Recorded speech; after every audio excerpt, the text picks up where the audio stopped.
अस्सलाम वालेकुम क्लास। उम्मीद करता हूँ कि आप सारे के सारे खैरियत से होंगे और अल्हम्दुलिल्लाह अपने अपने घर पे पढ़ाई को एंजॉय कर रहे होंगे।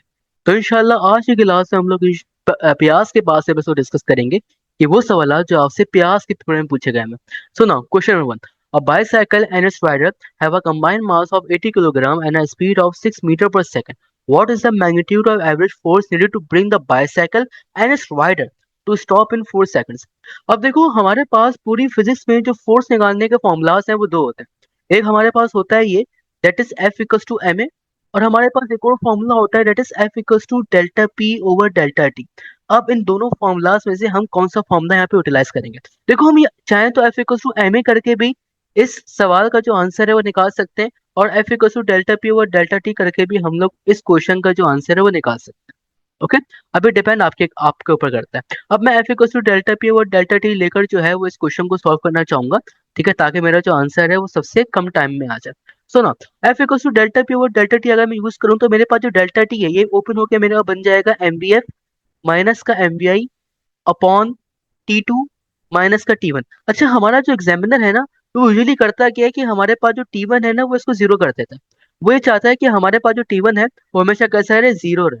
ओके, और अगर मैं अपने क्वेश्चन में देखूं तो मुझे मेरे क्वेश्चन में जो इनिशियल वेलोसिटी है, ओके, उसके हवाले से कोई भी इंफॉर्मेशन नहीं है। तो मेरे पास जो इनिशियल वेलोसिटी है मैं उसको भी जीरो कर देता हूँ। तो मेरे पास ये बन जाएगा that is M V F upon T two. अब मेरे पास मुझे क्वेश्चन में मास गिवन है, वेलोसिटी गिवन है और टाइम भी गिवन है। ओके, तो मुझे जो मास गिवन है वो कितना गिवन है? मुझे मास गिवन है 80 किलोग्राम, मल्टीप्लाई पर जो मुझे वेलोसिटी गिवन है वो गिवन है 6, और डिवाइडेड बाय टाइम मुझे जो टाइम गिवन है वो गिवन है मेरे पास 4। ओके, सो ना 4 वन 4 होगा और 4 टू से मेरे पास 8 होगा, जीरो मेरे पास लग जाएगा। एक्स 6 टू से मेरे पास होता है 12, और मेरे पास एक जीरो के साथ लगा हुआ है, तो यानी कि मेरे पास जो इसका आंसर आएगा वो आंसर आएगा 120 न्यूटन।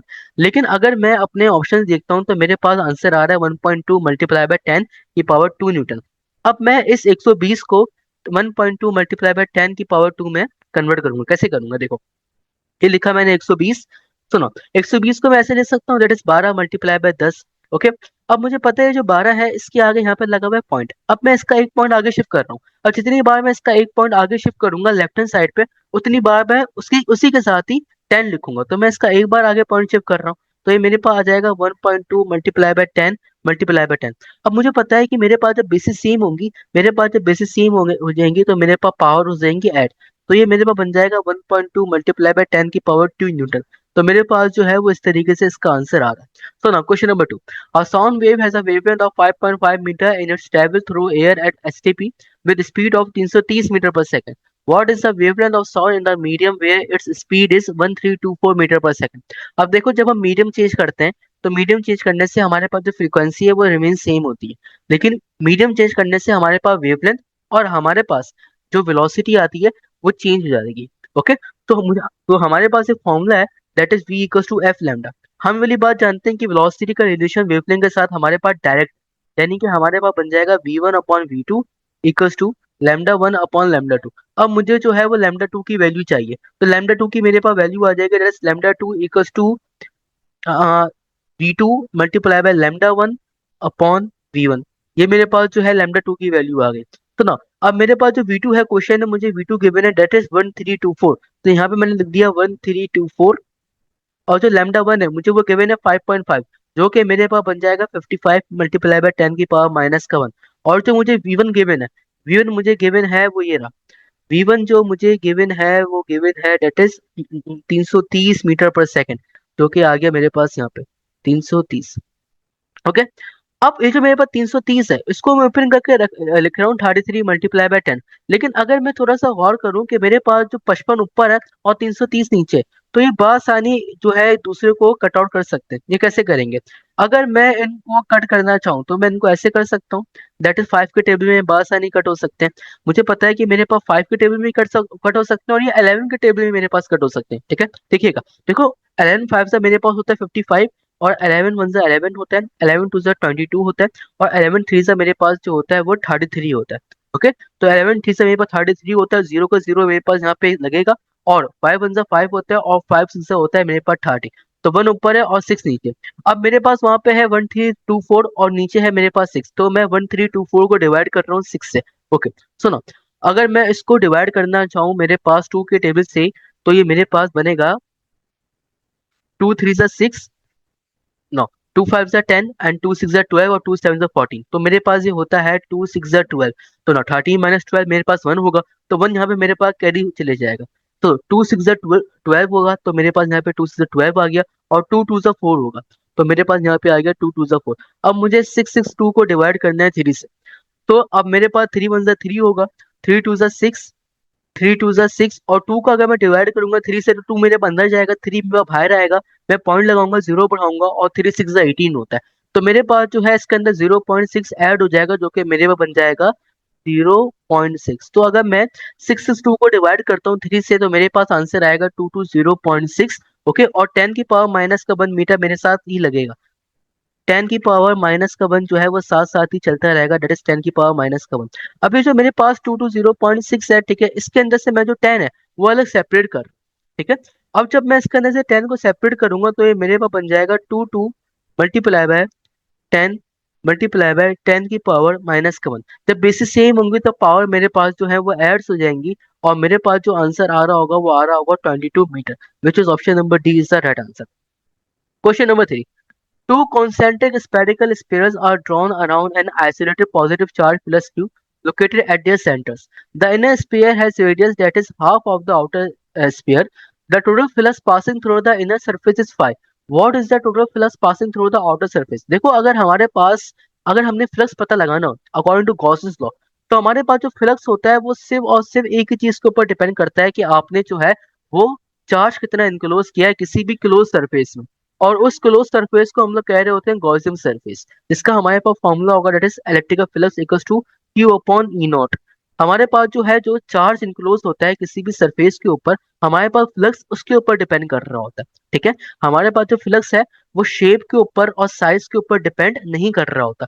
तो जो हमारे पास फ्लक्स एक इनर स्फीयर से पास होगा, वही हमारे पास जो फ्लक्स है वो हमारे पास आउटर स्फीयर से पास हो रहा होगा, लेकिन शर्त ये है कि दोनों को हम लोग सेम चार्ज अलॉट करें। तो ऑप्शन नंबर सी हमारे पास जो है यहाँ पे बिल्कुल राइट आंसर होगा। Question number 4, a child does 0.20 joule of the work to compress a spring in pop-out toy. If the mass of the toy is 0.010 kg, what is the maximum vertical height that the toy can reach after the spring is released? तो कि हमारे पास यहाँ पे जो work done हो रहा होगा, इस सिनेरियो के अंदर हमारे पास ये है कि यहाँ पे कोई एक बच्चा है, ठीक है, और ये हमारे पास एक टॉय। अब ये जो बच्चा है ये इस टॉय के ऊपर जो है वो छलांगे मार रहा है। आपने बताना है कि हमारे पास जो बच्चा है इसकी जो वर्टिकल हाइट थी वो कितनी थी। तो हमारे पास जो वर्क डन होगी, ठीक है, वो पोटेंशियल एनर्जी के अंदर यहाँ पे कन्वर्ट हो रही होगी, that is W equals to potential energy. अब जो पोटेंशियल एनर्जी है उसका फॉर्मूला हमारे पास होगा mgh। अब हमें जो h है इसकी वैल्यू चाहिए, तो ये हमारे पास हो जाएगा h equals to W over M G. अब हमें जो वर्क है वो भी गिवन है, हमारे पास जो वर्क है वो भी गिवन है, हमें जो मास है वो भी हमारे को गिवन है, जो जी होती है उसकी वैल्यू हमारे पास कांस्टेंट होती है, दैट इज 10। जो हाइट है वो हमने पता लगाना, ये हो जाएगा हमारे पास that is 0.20 divided by mass 0.010 multiply by G, और जी की वैल्यू मेरे पास होगी 10। अब क्या हो रहा है, ये जो इनका पॉइंट है मैं इनका पॉइंट आगे शिफ्ट कर रहा हूँ, तो ये मेरे पास बन जाएगा 20 मल्टीप्लाई बाय 10 की पावर माइनस का 2। ओके, नीचे मेरे पास आ जाएगा 10 मल्टीप्लाई बाय 10 की पावर माइनस का 3, और मल्टीप्लाई बाय 10 मेरे पास आ जाएगा। अब मेरे पास बेसिस सेम होंगी, पावर एड्स हो जाएंगी। 10 की पावर 1 में जब 10 की पावर 1 ऐड होगा तो बन जाएगा 10 की पावर 2, ठीक है। अब 10 की पावर 2 और जब 10 की पावर माइनस का 3 आपस में ऐड होगा तो बन जाएगा 10 की पावर माइनस का 1। अब 10 की पावर माइनस का 1 ऊपर जाएगा तो बन जाएगा 10 की पावर पॉजिटिव का 1। तो ये मेरे पास ऊपर बन रहा होगा 20 मल्टीप्लाई बाय 10 की पावर माइनस का 1। 20 मल्टीप्लाई बाय 10 की पावर माइनस का 1 मेरे पास पूरा, जब मैं बेसिस सेम पावर एड्स करूंगा जब जाके मेरे पास बन रहा होगा। अब ये जो 20 है इसका मैं 10 अलग कर रहा हूँ और 2 अलग कर रहा हूँ, तो ये हो जाएगा 2 मल्टीप्लाई बाय 10 मल्टीप्लाई बाय 10 की पावर माइनस का 1।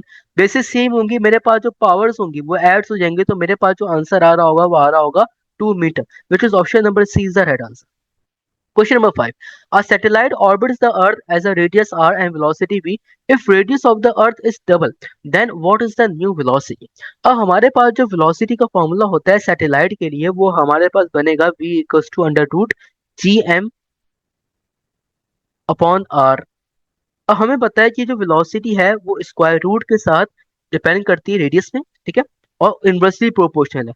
तो जैसे जैसे आप जो है वो रेडियस को बढ़ाएंगे वैसे वैसे आपके पास जो वेलोसिटी है वो भी कैसी होगी, वो भी आपके पास डिक्रीज होगी और स्क्वायर रूट के साथ डिक्रीज होगी। तो अगर आप रेडियस ऑफ अर्थ को डबल करेंगे तो आपके पास जो वेलोसिटी है, ओके, वो आपके पास डिक्रीज हो जाएगी 2 टाइम्स, लेकिन वेलोसिटी का रिलेशन रेडियस के साथ इनवर्स में, तो आपके पास जो वेलोसिटी डिक्रीज होगी वो स्क्वायर रूट के साथ होगी। ओके, तो which is option number B is the right answer. Question number 6. A 1 kg of cold water at 500 degrees Celsius is added to a container of 5 kg hot water at 65 degrees Celsius. What is the final temperature of water when it arrives at the thermal equilibrium? अब ये हमारे पास जो सवाल पूछा जाता है, ये पूछा गया है हमारे पास स्पेसिफिक हीट कैपेसिटी के साथ, जिसका हमारे पास जो फॉर्मूला होगा वो होगा that is Q equals to MC delta T। ये हमारे पास जो है वो फॉर्मूला होता है। अब हमें पता है कि हीट का जो नेचुरल फ्लो होता है, हीट का हमारे पास जो नेचुरल फ्लो होता है वो होता है हॉट बॉडी से कोल्ड बॉडी। हीट जो है वो हमारे पास हमेशा हॉट बॉडी से कोल्ड बॉडी की तरफ जा रही होगी। तो अगर आपके पास कोई फर्नेस है या कोई सिस्टम है, उसके अंदर हमारे पास एक हॉट वाटर है, ओके, और अगर आप उसके अंदर जो है वो 1 kg ऑफ कोल्ड वाटर को ऐड कर दोगे तो सिनेरियो ये होगा कि आपके पास जो हॉट वाटर है वो अपनी हीट देगा, ठीक है, और जो कोल्ड वाटर है वो अपनी हीट लेगा। तो हम यहाँ पे कुछ इस तरीके से लिख सकते हैं कि that is heat given by water equals to heat taken by cold water या फिर हीट टेकन बाय आइस। तो ये हमारे पास बन जाएगा that is heat ice equals to heat water. और हमारे पास जो फॉर्मूला चल रहा होगा वो चल रहा होगा MC delta T equals to MC delta T. अब चाहे हमारे पास आइस हो चाहे हमारे पास वाटर हो, इन सबका हमारे पास जो C होगा वो कांस्टेंट होगा जो कि एक दूसरे को कट कर लेंगे, और ये हो जाएगा M delta T equals to M delta T. Okay, अब हमेशा वाली बात याद रखिएगा कि हमारे पास जब कोई बॉडी जो है जब वो हीट लेती है तो उसके फाइनल टेम्परेचर के ऊपर जो है वो चेंज आता है, और जब कोई बॉडी जो है जब वो हीट देती है तो उसके इनिशियल टेम्परेचर के ऊपर चेंज आता है। अब यहाँ पे हमारे पास जो हीट है वो आइस ले रहा है या फिर कोल्ड वाटर ले रहा है, तो हमारे पास जो है वो उसके फाइनल टेम्परेचर के ऊपर चेंज आएगा। ओके, और जो वाटर है उसके इनिशियल टेम्परेचर के ऊपर चेंज आएगा, और जो मेरे पास आइस या कोल्ड वाटर है उसका मेरे पास जो मास गिवन है वो गिवन है 1 kg। तो यहाँ पे मैंने लिख दिया 1 kg equals to delta T. Delta T open होकर मेरा बनेगा T2 माइनस T1। अब मेरे पास यहाँ पे जो आइस है वो हीट ले रहा है तो उसके फाइनल टेम्परेचर के ऊपर चेंज आएगा, तो फाइनल टेम्परेचर मेरे पास बन जाएगा T, वही मुझे पता लगाना है, माइनस का उसका जो इनिशियल टेम्परेचर है वो गिवन है 5, तो यहाँ पे मैंने लिख दिया 5 इक्वल्स टू जो मेरे पास हॉट वाटर है उसका जो मास है वो यहाँ पे है 5, और जब मेरे पास कोई भी जो सब्सटेंस है जब वो हीट देगा तो उसके इनिशियल टेम्परेचर के ऊपर फर्क आएगा। ओके, और मेरे पास जो आई हॉट वाटर का जो फाइनल टेम्परेचर है वो है 65 डिग्री सेल्सियस, तो यहाँ पे मेरे पास आ गया 65 माइनस का टी। ओके, सो अब मुझे मल्टीप्लाई करना है 65 को 5 से। अगर मैं 6 को 5 से मल्टीप्लाई कराऊं तो मेरे पास आंसर आएगा 30, और अगर मैं 5 को 6 से मल्टीप्लाई कराऊं तो मेरे पास अगेन आंसर आएगा दैट इज 30, और 30 प्लस 30 मेरे पास जो बन जाएगा वो इसका आंसर बन जाएगा दैट इज 60। लेकिन यहाँ पे मेरे पास जो 65 है यानी कि 60 अलग है 5 अलग है। ओके, तो पहले मैंने 60 को 5 से मल्टीप्लाई कराया एंड देन 5 को 5 से मल्टीप्लाई कराया। तो जब मैं 65 को 5 से मल्टीप्लाई कराऊंगा तो पहले 60 को 5 से मल्टीप्लाई करेंगे आंसर आएगा 300, और जब 5 को 5 से मल्टीप्लाई कराएंगे आंसर आएगा 25। तो 300 प्लस 25 कितना होगा, 325। तो ये हो जाएगा t माइनस का 5 इक्वल्स टू 325 माइनस का t। अब ये जो माइनस का t है इसको यहाँ ले आते हैं, माइनस के 5 को हम लोग जो है वो वहां ले जाते हैं, तो ये बन जाएगा 60 इक्वल्स टू 330। अब मुझे 330 को जो है वो 6 से डिवाइड करना है। सो 3 टू ज़ा 6, और मेरे पास बन जाएगा 3 वन ज़ा 3, 3 वन ज़ा 3, और 0 का 0 हमारे पास एज इट इज रहेगा। तो ना 2 5 ज़ा 10 होगा, ठीक है, और मेरे पास 10 माइनस का 11 मेरे पास 1 होगा तो 1 यहाँ पे जाएगा, एंड 2 5 ज़ा 10 होगा, तो मेरे पास जो इक्विलिब्रियम का टेम्परेचर होगा वो कितना होगा, मेरे पास इक्विलिब्रियम का टेम्परेचर होगा 55 degree Celsius. Question number 7। A monochromatic beam of light passing through obliquely from flint glass into air, how do the characteristics of beam of light changes? देखो जब भी हमारे पास जो लाइट है जब वो रेयर मीडियम से डेंसर मीडियम की तरफ जाती है तो उसकी वेलोसिटी और उसकी वेवलेंथ जो है वो हमारे पास चेंज होगी। अब जब हमारे पास जो लाइट है जब वो गिलास से एयर में जाएगी ना, जब वो हमारे पास जब वो गिलास से एयर में जाएगी तो उसकी जो वेवलेंथ है, ओके, वो हमारे पास होगी इंक्रीज। लेकिन जब हमारे पास लाइट जब वो एयर से गिलास की तरफ आएगी, जब हमारे पास जो लाइट है जब वो एयर से गिलास की तरफ आएगी तो हमारे पास जो वेवलेंथ है, ओके, वो हमारे पास डिक्रीज हो जाती है। So which is option number D is the right answer. Now question number 8. The momentum of a photon is inversely proportional to the photon of. अब हमारे पास जो डी ब्रॉगले है वो ये बात कहता है कि हमारे पास जो वेवलेंथ है, सॉरी हमारे पास जो पार्टिकल है, अगर वो वेव लाइक बिहेव कर रहा है तो हमारे पास जो वेव है वो भी पार्टिकल लाइक बिहेव करनी चाहिए। Okay? और उसने हमें जो एक फॉर्मूला दिया वो था that is lambda equals to H upon P. तो यहाँ से बहुत सारी हमें समझ में आ रहा है कि हमारे पास जो वेवलेंथ है वो हमारे मोमेंटम के क्या है, मोमेंटम के हमारे पास इनवर्सली प्रोपोर्शन है। साथ ही साथ हमारे पास जो वेवलेंथ और मोमेंटम का जो ग्राफ बनता है, ओके, वो हमारे पास हाइपरबोला बनता है। ये भी हमारे साथ माजी में पूछा जाने वाला एक अदद एमसीक्यूज है कि डी ब्रॉगले का हमारे पास जो ग्राफ बनता है वो एक अदद हाइपरबोला बनता है, which is option number D. Question number 9. The diagram shows below two waves A and B the phase difference between A and B. अब फेज डिफरेंस से मुराद हमारे पास ये होती है कि एक वेव के मुकाबले में जो दूसरी वेव है वो कितना देर से स्टार्ट हुई है, कितना जल्दी स्टार्ट हुई। ये बेसिकली हमारे पास बात होती है फेज डिफरेंस की। अब हमारे पास दो वेव है, एक वेव है ये ए और दूसरी वेव है मेरे पास बी। अब जो मेरे पास ए है, ओके, वो 0 डिग्री से स्टार्ट हो रही है और मेरे पास जो वर्टिकल लाइन है ना ये हमारे पास 90 डिग्री की होती है। ओके, ऊपर भी 90 डिग्री की होगी और मेरे पास जो नीचे है वो भी 90 डिग्री की होगी। और जो मेरे पास दूसरी वेव है वो मेरे पास नीचे से स्टार्ट हो रही है। ओके, तो एक वेव के मुकाबले में जो दूसरी वेव है, ठीक है, उनका आपस में जो फेज डिफरेंस है वो कितना आएगा, वो मेरे पास आएगा 90 डिग्री का। अगर लेट सपोज कि मेरे पास जो बी है अगर ये नीचे से स्टार्ट ना होती तो इसे टेढ़ी मेढ़ी से स्टार्ट होती, फिर क्या कर लेते। देखो, अगर मेरे पास जो ए है, ठीक है, वो तो यहाँ से स्टार्ट हुई, लेकिन अगर मेरे पास जो बी है अगर वो यहाँ से स्टार्ट होती ना तो दोनों वेव के मुकाबले में हमारे पास जो दोनों वेव का फेज डिफरेंस होता वो मेरे पास होता डेट इज 180 डिग्री का, फिर इस केस के अंदर होता। So question number 10. What are the amplitudes A and wavelength lambda of the wave shown below. अब अगर आपने एम्पलीट्यूड को मालूम करना हो तो एम्पलीट्यूड बेसिकली हमारे पास जो होता है वो हाफ होता है मैक्सिमम वैल्यू के। एम्पलीट्यूड जो होता है वो बेसिकली हमारे पास हाफ होता है मैक्सिमम वैल्यू के या फिर वर्टिकल वैल्यू के। अब जो मेरे पास वर्टिकल वैल्यू है वो कितनी आ रही है, वो मेरे पास आ रही है 0.20। तो अगर मैं 0.20 का हाफ कर लूंगा तो वो मेरे पास जो होगा वो एम्पलीट्यूड के बराबर होगा। दैट इज 2 × 2 और 2 × 2 होगा तो यानी कि बन जाएगा 0.10 metre, which is option number B is the right answer. अगर मुझे वेवलेंथ पता लगानी हो तो वेवलेंथ पता लगाने के लिए हमारे पास जो है वो सिचुएशन ये होती है that is lambda equals to मेरे पास जो टोटल डिस्टेंस है, ओके, विच इज 1.5 मीटर। इस 1.5 को अगर मैं डिवाइड करा दूंगा पीरियड ऑफ ऑस्किलेशन से, 1.5 को अगर मैं डिवाइड करा देता हूँ पीरियड ऑफ ऑस्किलेशन से तो मेरे पास जो है वो वेवलेंथ आ जाती है। हॉरिजॉन्टल डिस्टेंस या फिर distance covered by the wave, और अगर आप इसको डिवाइड करा दोगे पीरियड ऑफ ऑस्किलेशन से तो हमारे पास जो है वो वेवलेंथ बआसानी आ जाएगी। अब इसका पीरियड ऑफ ऑस्किलेशन गिनने का जो अमल है वो बहुत ही आसान है। This is 1 and this is 2 and this is 2.5, क्योंकि जब ये आगे जाएगा तो वो एक और वेव कंप्लीट हो जाएगी। ठीक है, अभी ये पूरी वेव कंप्लीट नहीं है, अभी ये 2.5 वेव कंप्लीट है, 3 वेव कंप्लीट नहीं है।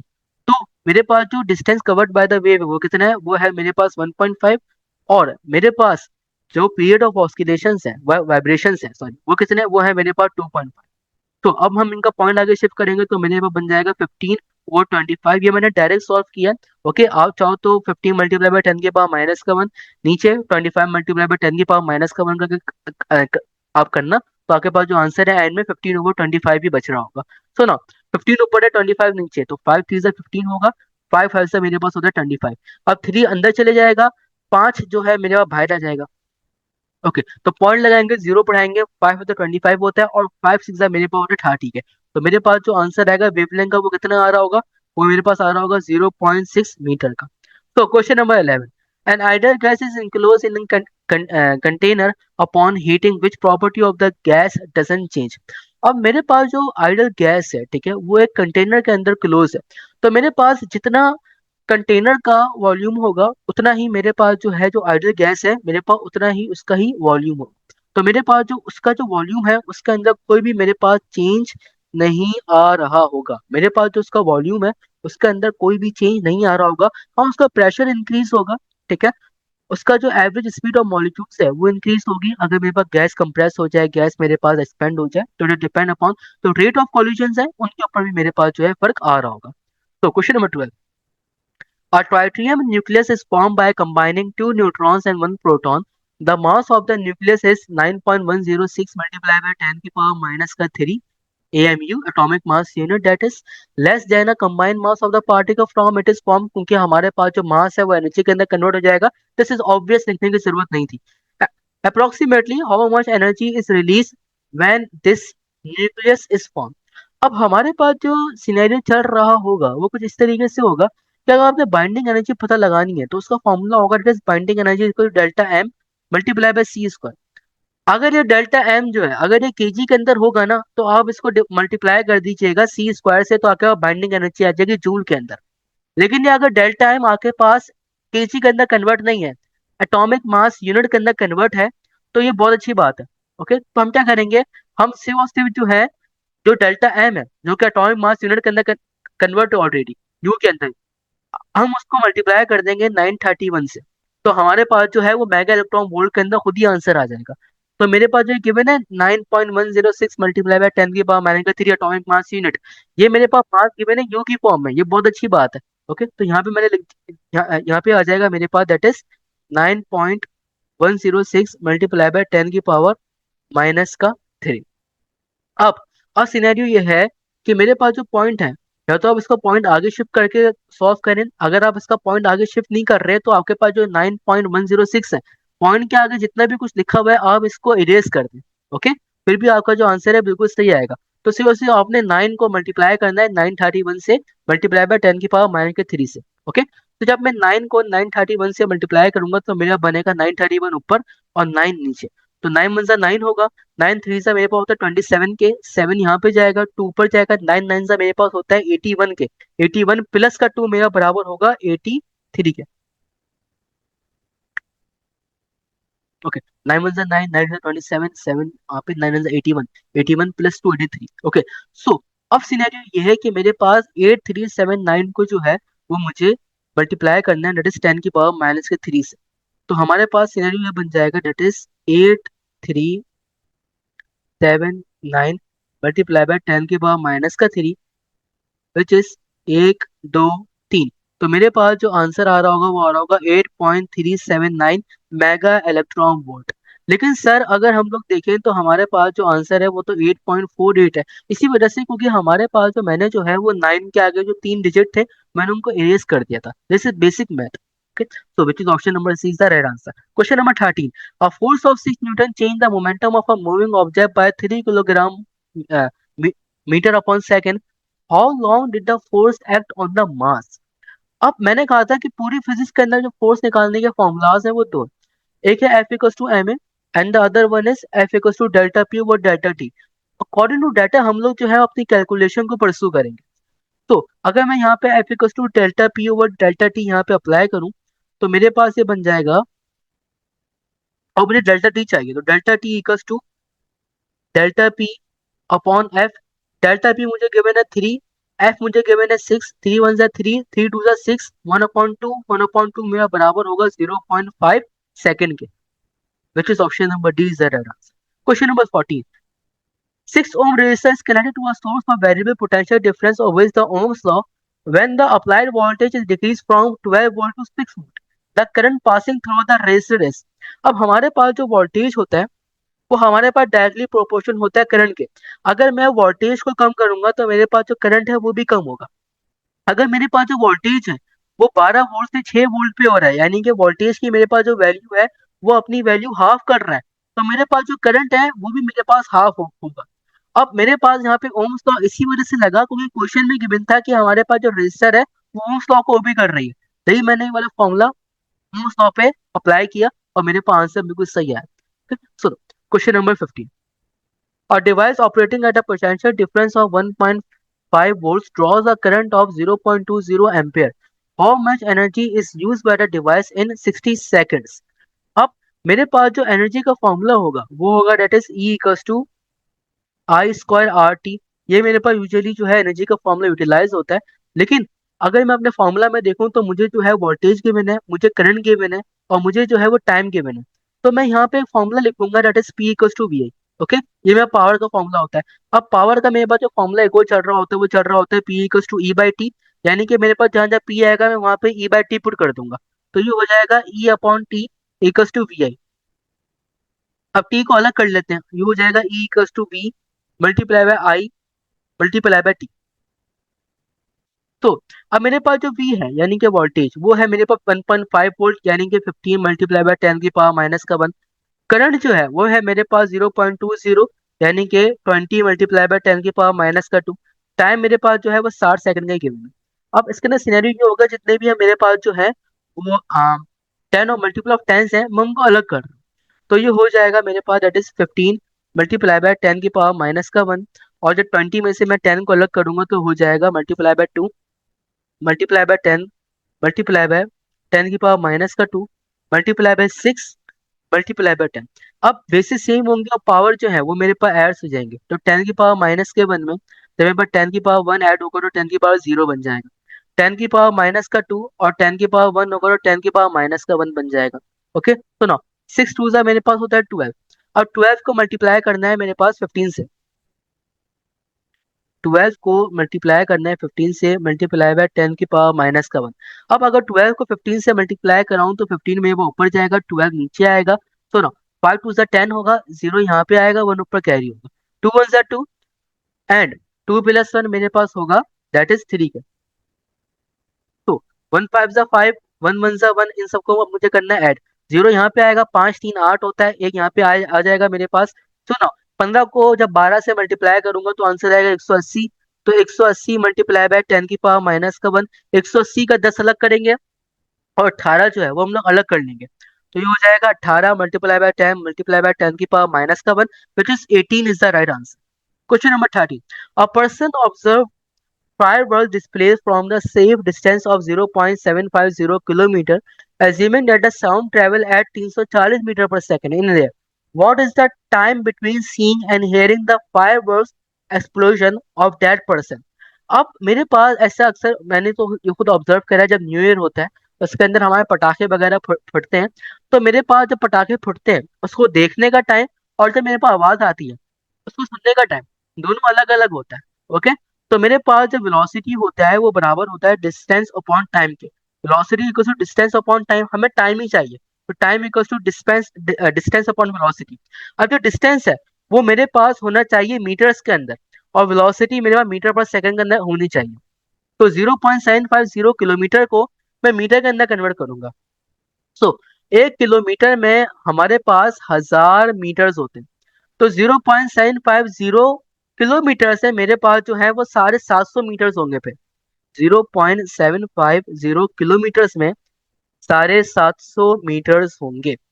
तो डिस्टेंस की जगह पे मेरे पास आ गया 750, वेलोसिटी की जगह पे मेरे पास आ गया 340। तो 0 से 0 मेरे पास जो है वो कट जाएगा। ओके, अब ये जो 34 है इसको मैं 35 बना रहा हूँ।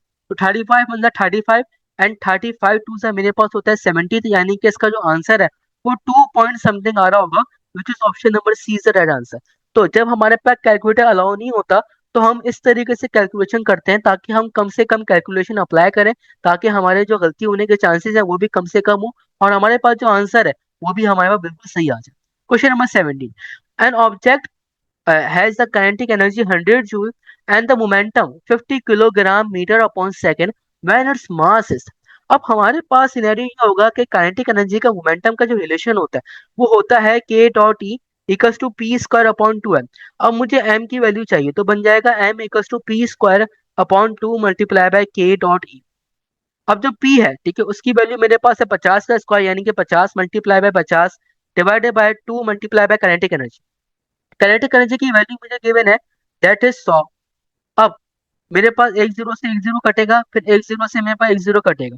तो 5 25 होता है, 25 डिवाइडेड बाय 2 मेरे पास बराबर होगा 12.5 kg। Question number 18। A 3.6 volt battery is used to operate a cell phone for 5 minutes. If the cell phone dissipates 0.064 joule of energy during its operation, the current that passing through the cell phone is। अब मेरे पास जो power के formulas होते हैं उसके अंदर से हम लोग एनर्जी के फॉर्मूला बनाते हैं। ओके, लेकिन डाटा के अकॉर्डिंग बनाएंगे। मेरे पास वोल्टेज गिवन है, मुझे टाइम गिवन है, मुझे एनर्जी गिवन है, मुझे करंट चाहिए। कैसे करेंगे? अभी जो हमने ऊपर फॉर्मूला यूज करा हम यहाँ पे वही फॉर्मूला यूटिलाइज कर लेंगे। दैट इज ये रहा, E equals to V t I. E equals to V t I हम लोग जो है यहाँ पे दोबारा फॉर्मूला अप्लाई करेंगे, that is E equals to V t I. अब मुझे आई चाहिए, तो I equals to E upon V t. तो एनर्जी जो है वो गिवन है 0.064 यानी कि 64 मल्टीप्लाई बाय 10 की पावर माइनस का 2। जो मुझे वोल्टेज गिवन है वो गिवन है 3.6 यानी कि 36 मल्टीप्लाई बाय 10 की पावर माइनस का 1। जो टाइम है वो 5 मिनट है। 1 मिनट के अंदर 60 सेकंड होते हैं, तो 5 मिनट के अंदर कितने सेकंड होंगे? 5 मल्टीप्लाई बाय 60, तो यानी कि 6 5 30, यानी कि 300 सेकंड्स होंगे। अब जो 300 है इसका मैं पॉइंट आगे शिफ्ट करूंगा। अब ये हो जाएगा 64 मल्टीप्लाई बाय 10 की पावर माइनस का 2 अपॉन 36 मल्टीप्लाई बाय 10 की पावर माइनस का 1 मल्टीप्लाई बाय 3 मल्टीप्लाई बाय 10 की पावर 2। ओके, अब इसको हम डिवाइड करेंगे। अगर मैं 64 को 36 से डिवाइड कराऊं तो मेरे पास जो बनेगा, अगर मैं इसको 12 के टेबल से, तो ये नहीं कटेंगे, और 3 1 जा 3 और 3 2 जा 6, इसको मैं 2 के टेबल से करना चाहूंगा। ठीक है, सुनो, ये मेरा बराबर होगा 2 18 जा 36 के, और मेरे पास बराबर होगा 2 3 जा 6 और 2 2 से 4 के। अब 32 ऊपर है और मेरे पास 18 नीचे, तो 2 9 जा 18 होगा। 2 16 वो मेरे पास हो रहा है 32 का। अगर 16 को मैं 15 बना दूं तो मेरे पास कोई बुराई नहीं है। ओके, तो 15 ऊपर 3 नीचे, तो ये बन जाएगा 3 1 जा 3 और 3 5 जा 15। अब 5 ऊपर है और 9 मेरे पास जो नीचे है। अगर मैं 5 को डिवाइड करना चाहूँ 9 से, तो हम लोग इस तरीके से कर सकते हैं, डेट इज 5 अंदर 9 बाहर, पॉइंट लगाएंगे, जीरो बढ़ाएंगे, तो ये हो जाएगा 9 1 जा 9, 9 5 जा 45, 9 5 जा 45 होता है। ठीक है, तो मेरे पास जो आंसर आएगा वो आएगा 0.5। लेकिन भाई मेरा बेसिस सेम और पावर एड्स भी तो होंगी। जब 10 की पावर माइनस का 2 है ऊपर और 10 की पावर माइनस का 1 नीचे, 10 की पावर माइनस का 1 और 10 की पावर 2 मेरा बराबर होगा डेट इज 10 की पावर 1 के। या 10 की पावर जो 1 नीचे है जब ये ऊपर जाएगा तो बन जाएगा 10 की पावर माइनस का 2। ओके, सॉरी सॉरी, जब 10 की पावर 1 नीचे है जो ऊपर जाएगा तो बन जाएगा 10 की पावर माइनस का 1। बेसिस सेम होंगी, पावर मेरे पास हो जाएंगी एड्स, तो ये बन जाएगा 10 की पावर माइनस का 3। अब 0.5 का एक बार पॉइंट आगे शिफ्ट करेंगे, मेरे पास आंसर आएगा 5 मल्टीप्लाई बाय 10 की पावर माइनस का 4। लेट सपोज मुझे ऑप्शन नंबर ए गिवन नहीं होता ना, फिर भी option number A is the right answer था। देखो हमेशा वाली बात याद रखना कि जहाँ पे कैलकुलेटर अलाउ नहीं होता है ना, वहां पे हमारे पास जो है वो ऐसे ऑप्शन लिखे जाते हैं और दिए जाते हैं कि हम बहुत सारी डिस्टिंग्विश कर सकते हैं कि विच वन इज करेक्ट और विच वन इज रॉन्ग। तो उसमें घबराने की बात नहीं होती। ओके, तो 59 माइक्रो एम्पेयर हमारे पास बिल्कुल राइट आंसर था। अब आज जो रिमेनिंग ऑप्शंस है, अगर आप उसके ऊपर नजर डालोगे तो आप देखोगे कि वो कितने हमारे पास घटिया ऑप्शन और कितने हमारे पास जो है वो बेकार ऑप्शंस आ रहे थे। ओके, कि हम जो सॉल्व कर रहे थे, हमारा सॉल्व करना और हमारा मैच करना तो बराबर ही नहीं हो रहा था, तभी हमारे पास जो ऑप्शन नंबर ए है वो राइट आंसर है। क्वेश्चन नंबर 19, अगर हमारे पास एनर्जी है, अगर मैटर में कन्वर्ट हो रही है, तो जो मैटर है उसको भी हमारे पास एनर्जी के अंदर कन्वर्ट होना चाहिए, that is lambda equals to H upon P according to de Broglie, which is option number D is the right answer. Question number 20, what is the total amount of work required to move a proton through a potential difference of 100 volts. अब हमारे पास जो work done होता है उसका formula होगा, that is work done equals to delta V multiply by Q. मेरे पास जो वोल्टेज है वो गिवन है 10 की पावर 2। मेरे पास जो चार्ज होता है प्रोटॉन का वो बराबर होगा 16 मल्टीप्लाई बाय 10 की पावर माइनस के 20 के, जो कि बराबर होगा 16 मल्टीप्लाई बाय 10 की पावर माइनस के 18 के जूल के। ऑप्शन नंबर डी इसका राइट आंसर नहीं है। इसका जो हमारे पास राइट आंसर होना चाहिए वो अभी पता चल जाएगा, डेट इज, फिर ऑप्शन नंबर 6 हमारे पास बिल्कुल राइट आंसर होगा। लेकिन अगर हम लोग जो है वो इसको यहाँ पे जीरो मान ले, वैसे हम यहाँ पे जीरो नहीं मानते। ओके, तो इसका जो राइट आंसर होगा वो हमारे पास 16 मल्टीप्लाई बाय 10 की पावर माइनस का 18 होगा, या 1.6 मल्टीप्लाई बाय 10 की पावर माइनस का 17 होगा। ठीक है, वैसे कुछ नहीं होगा।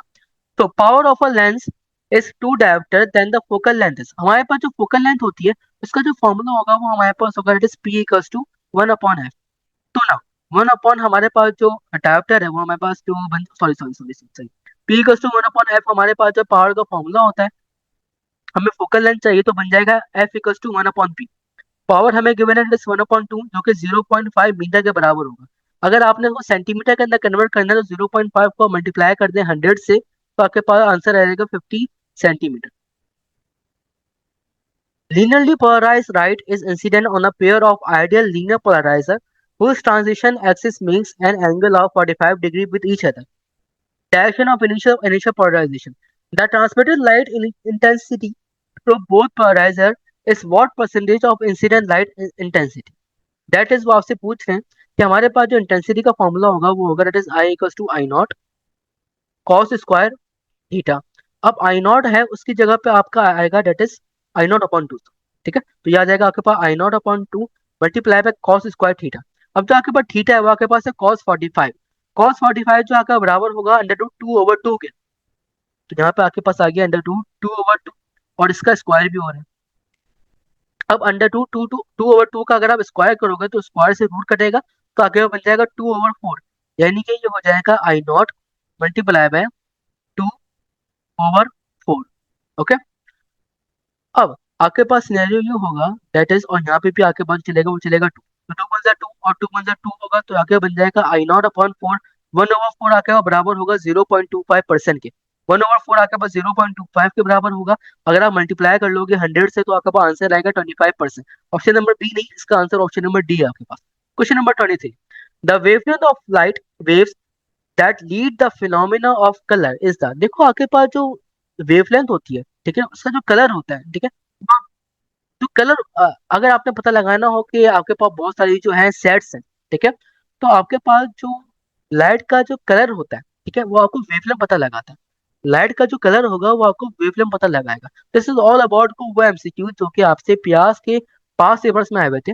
Thank you for watching this video and thank you for attending this lecture. जजाकल्लाह, टेक केयर ऑफ योरसेल्फ, अल्लाह हाफिज।